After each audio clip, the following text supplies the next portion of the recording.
Bonjour à tous et à toutes et bienvenue sur la chaîne Reflet de Lune, j'espère que vous allez bien, merci pour votre présence aujourd'hui.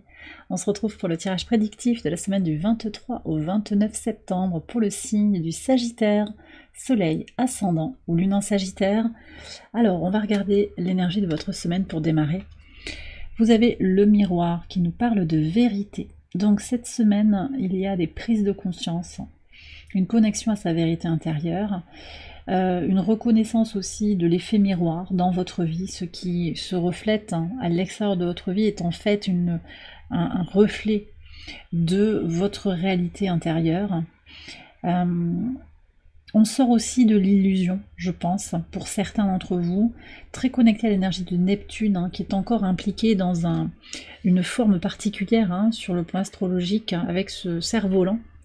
Neptune qui vient à la base en fait d'un grand trigone en signe de terre, qu'on avait déjà la semaine dernière. Ce grand trigone, il implique Pluton en Capricorne, Uranus en Taureau. La semaine dernière, il y avait le Soleil qui était en Vierge. Le Soleil entre en Balance le dimanche, donc juste avant le début de cette semaine qu'on est en train de regarder pour l'équinoxe d'automne. Et on va avoir par contre sur la semaine Mercure qui prend le relais en début de semaine, et puis après on aura Lilith. Lilith, la lune noire véritable, oui, qui se trouve en Vierge, donc qui viendra au trigone comme ça de Pluton et d'Uranus. Et à la base, on a Neptune. Neptune qui invite dans sa marche rétrograde à regarder en face ce que l'on a tendance à ignorer. Voilà, qu'on n'a pas voulu voir, les signes. Et on a aussi une lune qui est au carré du soleil ici, sur le mardi, avec un dernier quartier donc en Cancer. Ce sera le moment de se méfier des apparences et de se protéger. Donc peut-être d'aller chercher la vérité si c'est possible, parce que parfois on a des personnes ou des situations qui sont tellement complexes qu'on ne peut pas vraiment savoir. Mais la prudence, ici, semble être de mise par rapport aux énergies de cette lune. On va regarder ce que nous dit le tarot en complément. Qu'est-ce qu'on a? Valet de coupe et le 9 de bâton. Très intéressant. Donc, on a bien cette énergie de protection qui est là. Ouais. Vous attendez de voir. Je pense que vous attendez de voir un petit peu de quoi il va retourner par rapport à une situation, qu'elle soit professionnelle, amicale, ça peut être relationnel, ça peut être matériel aussi. Vous attendez de voir. Et surtout, ce qui est important, c'est que vous priorisez. Le valet de coupe nous indique que vous allez vous donner beaucoup d'attention, beaucoup d'amour, vous redonnez du temps. Et vous reconnaissez en fait vos besoins. Et je pense aussi que vous reconnaissez comment ce qui se passe, je le redis, ce qui n'est pas équilibré à l'extérieur de vous, finalement, ça vient vous dire, juste en effet miroir, est-ce que toi, tu prends soin de toi sur tel et tel plan? Tu reconnais ça chez l'autre, mais comment tu te sens toi actuellement? Qu'est-ce que tu fais pour toi, pour te faire du bien, pour te recentrer sur tes besoins fondamentaux? Voilà, il y a quelque chose comme ça. On va aller voir les messages au quotidien. Sur le lundi 23 déjà, ouf, ouais, 3 d'épée avec le lys. Alors, je pense que certains d'entre vous, vous démarrez la semaine sur un rappel, une difficulté relationnelle. Alors peut-être par rapport... Alors le premier message que j'ai, c'est quand même une date anniversaire par rapport à la perte d'un être cher. C'est pas pour tout le monde, mais c'est là. Donc il y a comme un rappel. Et ici, ce que je ressens, c'est la connexion à cette vérité. Oui, la reconnaissance de... Oui, j'ai été blessée. Oui, j'ai été blessée. Oui, j'ai souffert. Et je souffre encore. Cette reconnaissance, c'est le fondement d'un démarrage de guérison. C'est l'idée de la reconnaissance, en fait, de ce qui se joue en soi. Regardez à l'intérieur de soi. Pour construire quelque chose, pour pouvoir guérir. Pour certains aussi, il y a cette idée de garder le meilleur d'une situation. Le lys, c'est ce qui est durable, c'est ce qui est sincère, ce qui ne sera jamais défait. Peut-être que vous aimez encore quelqu'un qui ne vous a pas laissé d'explication au moment où il ou elle est parti. Il n'empêche que vous, votre connexion, c'est une connexion sincère. Et ça, c'est le message du cœur. Et ça, comment dire, c'est pur, c'est beau. Chérissez, reconnaissez cette énergie, en fait, pour dépasser la douleur et avancer. Voilà. C'est intéressant aussi de voir qu'on a une Vénus qui entre en Scorpion, Vénus qui est délicate dans ce signe puisqu'elle y est en exil, et elle peut pousser à l'excès sur l'engagement émotionnel, l'engagement physique, dans les relations, sur aussi la rancune, le ressentiment, il peut y avoir quelque chose aussi comme ça, donc vous prenez avec des pincettes les Sagittaires, hein, vraiment prenez avec des pincettes, mais il peut y avoir un effet miroir aussi de comment je me sens par rapport à cette personne, quel sentiment je nourris, et on a cette invitation à aller vers, je remplis ma coupe, je me nourris d'énergie positive, d'amour inconditionnel, vis-à-vis de moi et vis-à-vis des autres. Vous voyez, il y a quelque chose comme ça. Bon, on va continuer. C'est vrai que vous avez la Lune opposée à votre signe, conjointe à Jupiter. Moi, je vous inviterai quand même sur cette journée du lundi à laisser filer, hein. Vous mettre aussi en mode un peu en veille, hein. Si vous sentez que vous n'êtes pas de très bonne humeur ou quelque chose comme ça, laissez filer. Parce que pour certains, ça pourrait être une journée un petit peu... avec cette opposition, on a encore ce Jupiter opposé à votre signe qui peut vous causer du tracas, parce qu'il peut y avoir des blocages par rapport à vos aspirations. Voilà. Donc laissez filer. Et aussi, vraiment, on est déjà en train de préparer ce carré Lune-Soleil, c'est-à-dire que ne vous formalisez pas sur votre état émotionnel. Reconnaissez en fait qu'il y a une peur ou une blessure qui est réactivée. Et en reconnaissant ça dans cet effet miroir, en se regardant en face, même si c'est parfois, on n'en a pas envie, ça va vous permettre de gagner en sérénité, finalement, et de laisser filer. Ah ok, ouais, c'est mon ego, tout va bien. C'est naturel, nous sommes des humains, d'accord? Nous avons des expériences humaines. Donc c'est humain d'avoir des émotions négatives, de ressentir des émotions négatives. Ça ne fait pas de vous quelqu'un de négatif. C'est ça qu'on veut me faire passer comme message. D'accord? Aimez-vous, voilà, aimez-vous. Appréciez la personne que vous êtes, inconditionnellement.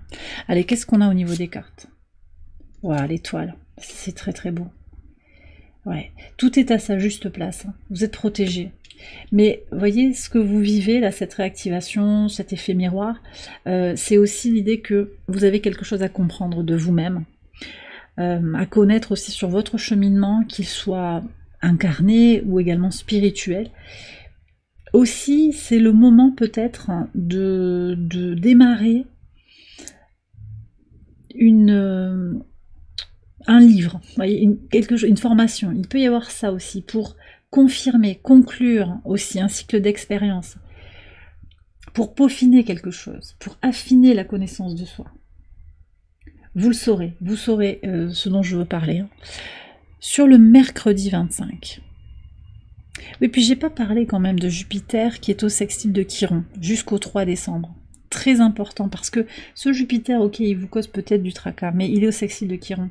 Donc la clé pour sortir de cette énergie qui vous pousse un petit peu, hein, qui vous donne envie de voler de vos propres ailes, de vous élancer. La clé, c'est aussi de guérir. Voilà. Est-ce que j'ai guéri de cette situation-là? Est-ce que... Où j'en suis?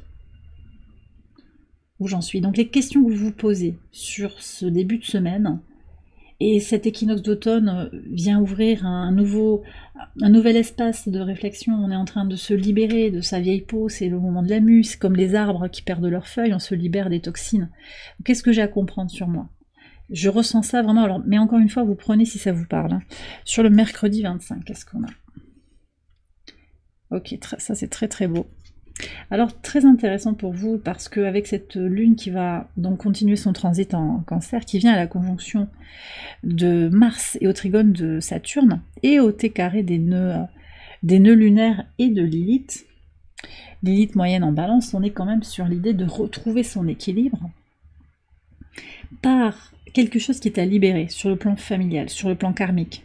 Hein, on a cette lune en cancer qui invite à se reconnecter à sa base, à comprendre des choses, à voir qu'on est aussi peut-être imprégné d'un conditionnement familial, qu'il y a des choses qui s'expriment au travers de nous, en particulier sur le plan transgénérationnel, qu'on porte peut-être un fardeau familial lié peut-être, pour certains ça va être à des expériences traumatiques familiales, d'expatriation, il peut y avoir eu des conflits armés, des choses comme ça, qui font que il y a comme une empreinte en vous, même si vous n'avez pas vécu ces événements directement.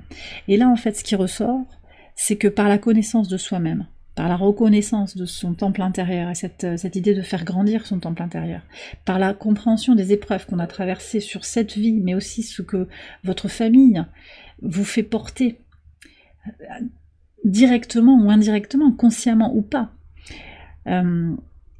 c'est quelque chose à reconnaître. On a bien ce cavalier qui est tourné vers le passé, reconnaître en fait cette causalité d'une certaine manière liée au passé pour en faire quelque chose de neuf, pour retrouver son équilibre.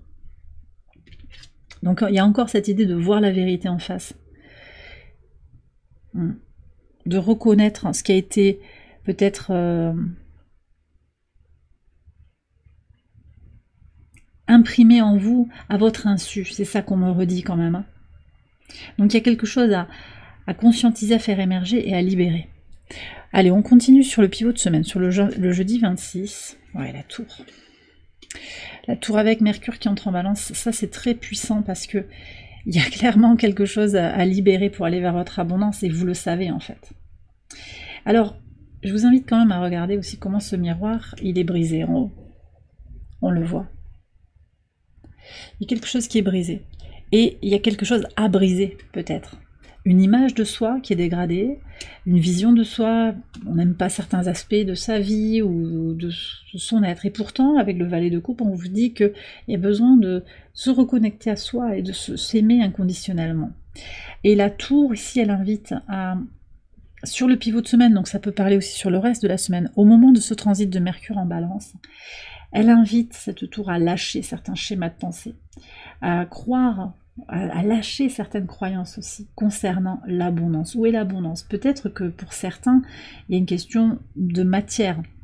Je suis bloqué dans la matière, donc je ne peux pas être dans l'abondance. Vous voyez, il peut y avoir quelque chose comme ça. Et on vous dit que l'abondance, elle est partout aussi. Mais que vous allez, sur ce jeudi en particulier, et sur le reste de la semaine, faire voler en éclats une vision qui n'est pas la vôtre fondamentalement, qui est peut-être la vision de quelqu'un d'autre. Donc énergie de libération, mais qui vient aussi, je vous reparle de ce 9 de bâton, qui vient aussi parce que vous allez protéger votre énergie.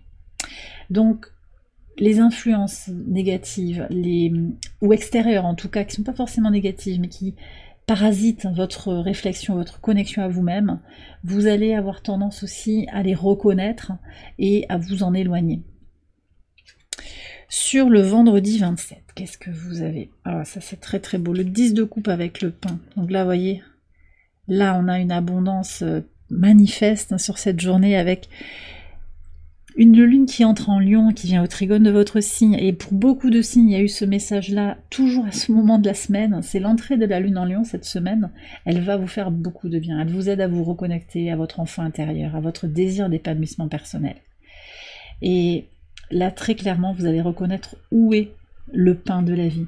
Où est-ce que vous pouvez aller chercher ce qui vous soutient, ce qui est en vous, en fait. D'accord? L'abondance, elle est déjà en vous. Mais je pense qu'il y a vraiment des blessures, de la toxicité à reconnaître et à libérer aussi cette semaine. Sur le samedi 28, on va regarder, waouh, magnifique. Alors, on me redit que la lune a un rôle important pour vous. Très intéressant, on a cette carte de la justice qui est sortie dans plusieurs tirages.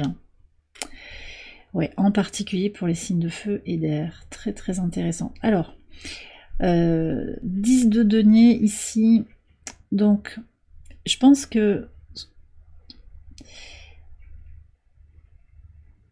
Alors, en réalité, on a quelque chose de très complet ici qui se dessine. On a la terre, on a l'air, on a le feu et on a l'eau. On a les 4 éléments ici qui se dessinent sur le week-end. Il y a une quadrature du cercle. Je vous explique. Votre intuition vous souffle des messages. Vous n'êtes pas sur des impressions. Vous arrivez à regarder les choses, parce que vous avez ces outils-là. Je ne sais pas exactement ce qui vous arrive. Et je pense pour certains qu'il y a ce rappel, cet anniversaire, cette chose qui a été... on me dit décalée, je sais pas. Vous me direz. Bon. Donc vous vous connaissez de mieux en mieux, ça c'est certain. Et là sur le week-end, en fait, ce qui se passe, c'est qu'il y a vraiment cette quadrature du cercle pour aller trouver son équilibre, à la fois dans le concret, dans les communications, dans l'expression de vous-même, l'expression de votre vérité intérieure, mais aussi parce que votre intuition vous souffle des messages. Ça vous pousse, d'après moi, à agir pour vous protéger, à agir dans le concret pour faire venir à vous l'abondance que vous savez que vous méritez. Je vais aller voir le message de l'oracle ad infinitum pour voir comment il éclaire tout ça. Et je sens qu'il y a vraiment une complétude qui apparaît sur le week-end. Aussi parce que vous allez prendre du temps pour vous, peut-être en famille. Alors c'est peut-être votre famille de sang, avec qui il y a de belles connexions. Famille de cœur, famille d'âme. Ça va dépendre de votre situation. Et vous libérez tout le toxique sur le transgénérationnel. Alors tout le toxique, oui, ou en tout cas une partie. Vous avancez sur ce chemin de libération pour aller vers votre équilibre. Alors peut-être qu'on a aussi une figure masculine qui joue un rôle particulier. On me donne le signe des Gémeaux, on me donne aussi le signe de la Balance et Scorpion qui vous guide comme ça, en particulier sur le dimanche. Donc il peut s'agir d'un parent, mais il peut aussi s'agir d'une personne, un ami, un proche, un confident. Mais c'est aussi votre force intérieure à passer à l'action pour vous équilibrer, pour trouver votre harmonie intérieure, très en lien aussi avec ce soleil qui est en Balance. On a un amas ici, un rassemblement de plusieurs forces qui convergent. Le soleil, on a donc le soleil, je le redis, conjoint à Mercure, conjoint au nœud sud et conjoint à Lilith dans sa position moyenne. Donc tout ça c'est très puissant pour libérer les choses, pour aller vers l'harmonie. D'abord l'harmonie intérieure, la paix intérieure, la conscience, l'honnêteté intellectuelle, la sincérité vis-à-vis de soi-même. C'est d'abord ça que je ressens. Et on a un carré à Mercure, un carré à Mars. Mars en Cancer encore. Donc ce rassemblement de planètes et de points fictifs vient au carré de Mars. Et cet aspect, il sera actif jusqu'au 7 octobre à peu près, puis il va se défaire petit à petit sur les jours qui suivent le 7 octobre. Donc c'est très important parce que vous allez reconnaître comment la discussion entre votre énergie intérieure par rapport au relationnel familial, par rapport au transgénérationnel, vous impacte aujourd'hui dans votre équilibre. Et c'est peut-être ça pour certains d'entre vous, là les Sagittaires, ce message de vérité. Et on conclut avec cette justice. Donc vous voyez bien que l'équilibre, le fait de remettre les pendules à l'heure quelque part, au moins intérieurement, c'est pas forcément en parlant avec les gens, c'est vous intérieurement qui allez voir avec beaucoup de clarté de quoi il retourne en fait. Vous trouvez votre équilibre intérieur dans cette discussion, dans cette tension entre Mars, le Soleil et Mercure, le nœud sud et Lilith. Allez, je prends un message de l'oracle ad infinitum pour conclure le tirage. Alors, qu'est-ce que vous avez? Je m'exprime avec confiance et clarté, sachant que mes paroles ont du pouvoir. Très intéressant. Alors, c'est l'affirmation de soi ici. Moi, j'ai quand même des gens qui ont peut-être été écrasés dans leur expression d'eux-mêmes. On a Uranus ici et Mercure à nouveau. Donc Mercure qui entre vraiment dans la conversation sur l'idée aussi de penser les choses concrètement, de les regarder avec lucidité, avec sincérité. Je ne sais pas si vous avez pu récemment, ou peut-être dans votre enfance, dans votre adolescence, exprimer vos désirs comme vous le désiriez. Pour certains, il n'y a pas eu ça. Je pense qu'il y a ce que vous pourriez considérer aujourd'hui comme des manques. Et que parfois, c'est pas tout le temps, mais parfois, cette blessure, l'idée d'être bâillonné un petit peu, ça vous a fait perdre confiance en vous par moment. Alors pour ceux pour qui ça résonne, on vous invite à vous connecter librement à votre chakra de la gorge, en ayant confiance en vous-même. Ici, on a l'iris, hein, qui est un symbole d'éloquence. Oui, vos paroles, elles ont du poids. Donc vous pouvez exprimer ce que vous désirez. Avec confiance, exprimer aussi ça clairement. Et je pense que si vous vous exprimez dans votre vérité, parce que c'est ça aussi, confiance et clarté, c'est la vérité de votre être. Uranus, c'est le pouvoir d'être soi-même. Si vous vous exprimez avec sincérité, vos paroles, elles peuvent avoir plus de poids. Alors pour certains, on ne peut pas parler. Il y a une impossibilité, soit parce que la personne avec qui il y a eu cette tension, elle n'est plus là, on n'a pas pu se parler, ou parce qu'il n'y a pas une oreille attentive. Mais on peut aussi s'exprimer dans l'incarnation. Et donc là, on a cet effet miroir. Je suis, et en changeant intérieurement, vous allez voir que l'extérieur va se modifier. L'effet miroir, il marche dans les deux sens. À la fois, l'extérieur vous dit où vous en êtes, vous, mais quand vous changez intérieurement, l'extérieur se met à changer.